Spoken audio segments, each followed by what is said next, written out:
ಚೆನ್ನಪ್ಪನ ಹತ್ರ ಚೀಟಿ 1,00,000, ರಾಮಣ್ಣನಿಗೆ ಸಾಲ ಕೊಟ್ಟಿರೋದು 23,000.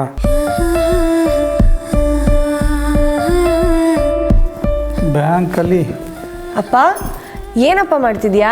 ನಿನ್ನ ಮದುವೆಗೆ ದುಡ್ಡು ಕೂಡಿಟ್ಟಿದ್ದೆ, ಚೀಟಿ ಹಾಕಿದ್ದೆ, ಅದೆಲ್ಲ ಎಷ್ಟಾಗಿದೆ ಅಂತ ಲೆಕ್ಕ ಹಾಕ್ತಿದ್ದೀನಿ. ಪಾರು, ನಿನ್ನ ಮದುವೆ ತುಂಬ ಚೆನ್ನಾಗಿ ಮಾಡಬೇಕು ಕಣೆ. ಇದು ನನ್ನ ಕನಸು ಮಾತ್ರ ಅಲ್ಲ, ನಿಮ್ಮ ಅಮ್ಮನ ಕನಸು ಕೂಡ ಆಗಿತ್ತು.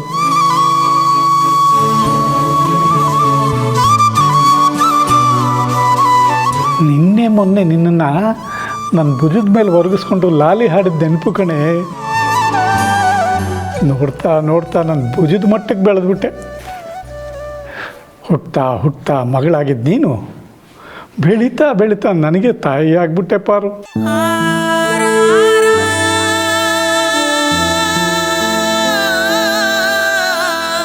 ನನಗಿದ್ದ ಕಷ್ಟಕ್ಕೆ ನಿನ್ನ ತಮ್ಮನ್ನ ಓದ್ಸೋಕ್ಕಾಗಲೇ ಇಲ್ಲ.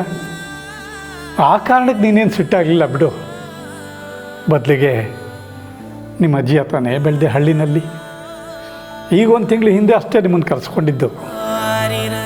ಇನ್ನೇನು ನನ್ನ ಮಗಳು ಬಂದು ಅವಳ ಮಮತೆಯಲ್ಲಿ ಕಷ್ಟನೆಲ್ಲ ಮರಿಬೋದು ಅಂತ ಅನ್ನೋಷ್ಟರಲ್ಲಿ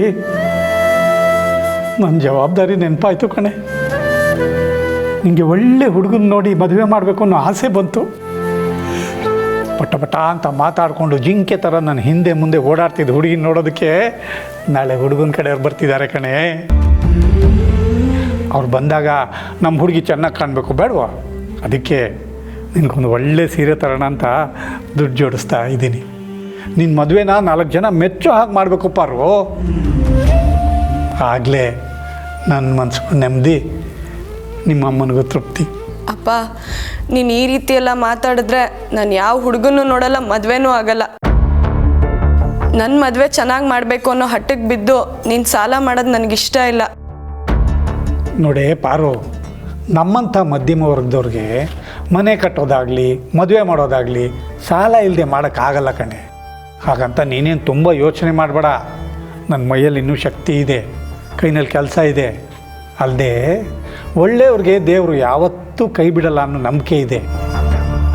ಮಗಳ ಮದುವೆಗೆ ಅಂತ ಮಾಡೋ ಸಾಲ ಯಾವತ್ತೂ ತಂದೆಗೆ ಭಾರ ಆಗಲ್ಲ ಮಗಳೇ.